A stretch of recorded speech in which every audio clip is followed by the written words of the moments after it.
ये समाज के दोहरे मापदंड पर है कि समाज कैसे व्यवहार करता है पीड़िता के साथ और बलात्कारी के साथ, तो उस पर है ये।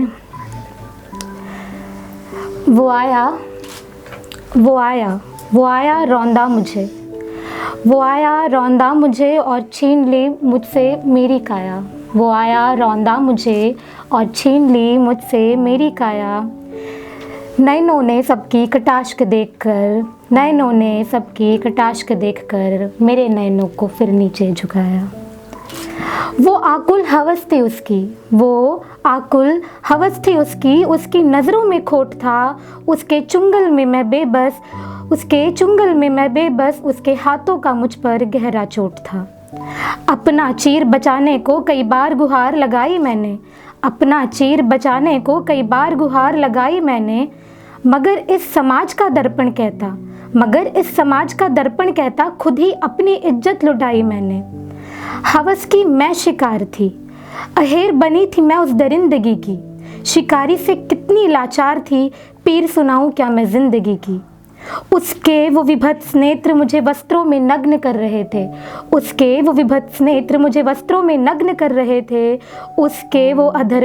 उसके वो अधर मेरी काया पर निर्मम विषव्यंग कर रहे थे। दोनों हाथों में उसकी मलिनता का जोर था। उसकी सोच में आखिर काली पितृ सत्ता का विभोर था। उसकी हवस की चरम पूर्ण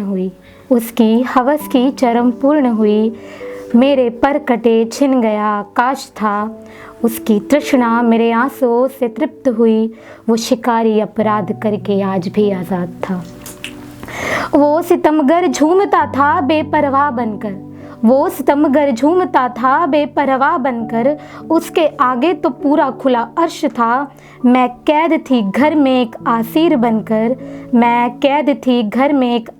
बनकर, मेरे हिस्से में छत और भीगा फर्श था।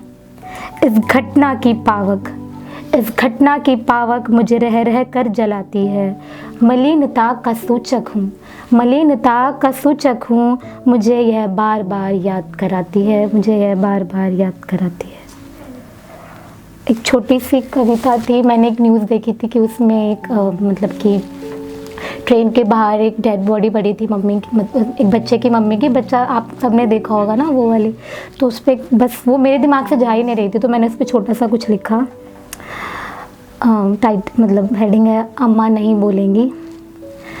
वो लाल पीले फूलों से सजी लंबी चादर, ठंड में गर्मी और ममता से भरपूर उसकी वो गर्माहट। ओढ़े हुए आज अम्मा सोई हुई है। वो बच्चा जो अभी चलना सीखा ही था, अम्मा के हाथों को पकड़कर उठाने का जतन करता हुआ बस सोचे, ना जाने आज माँ क्यों इतना सो रही है। वो चादर जिसमें मुझे सुलाती थी, आज वो क्यों ओढ़े हुई है। उलट पलट इधर उधर बहुत से जतन कर चादर को हटाता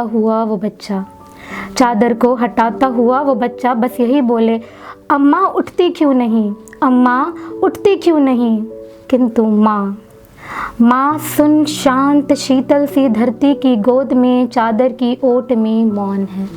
माँ सुन, शांत शीतल सी धरती की गोद में चादर की ओट में मौन है। अम्मा दुनिया की अनीति में मेल मिलाने में अक्षम थी, और पेट पालने के लिए मजदूरी करके उनकी थकी हुई सी वो आंखें गहरी निद्रा का शिकार हुए, हमेशा के लिए बंद हो गई। और ये लास्ट मैंने ये लिखी थी कि जब सब कुछ, ये भी अभी लॉकडाउन में लिखी थी कि जब सब कुछ हर जगह नेगेटिविटी दिखती है, तो उस पर लिखी थी, पत्ते से रिलेटेड किया था। वो कमज़ोर, शुष्क व छिद्रों से भरपूर, वो कमज़ोर, शुष्क व छिद्रों से भरपूर अंतिम पात उस पेड़ पर मेरे आशा की किरण था। वो कमज़ोर, शुष्क व छिद्रों से भरपूर अंतिम पात उस पेड़ पर मेरे आशा की किरण था। आज वो तेज हवाओं के घात को सह पाने में असमर्थ है, क्योंकि अब वो आलिंगन करने वाला है पृथ्वी की गोद को, क्योंकि वो आलिंगन करने वाला है पृथ्वी की गोद को, जाने वाला है उस जहाँ उसे आँखों को चुभने वाली विभत्स नीतियाँ दिखाई पड़ती है। जाने वाला है उस जहाँ उसे आँखों को चुभने वाली विभत्स नीतियाँ दिखाई पड़ती है। समाने वाला है जहाँ उसकी शांति की प्यास बुझ सकती है। कांटे से चुभते थे वो स्वार्थी कर्म जो मानव के अहम को तुष्ट करते हैं। कांटे से चुभते थे वो स्वार्थी कर्म जो मानव के अहम को तुष्ट करते हैं। लोभग्रस्त धरती को नग्न कर उसके अंगों पर प्रहार करते हैं। आवास छीन उन्मुख जीवों का उन पर ही अत्याचार करते हैं। बलात्कार सम नीच कार्य कर खुद को महान समझते हैं। आज रिश्तों में अब पात को कड़वाहट दिखाई देती है। आज रिश्तों में पात को कड़वाहट दिखाई देती है, जो स्वार्थ की पट्टी बांध सत्य छुपाई देती है, जो स्वार्थ की पट्टी बांध सत्य छुपाई देती है। चारों ओर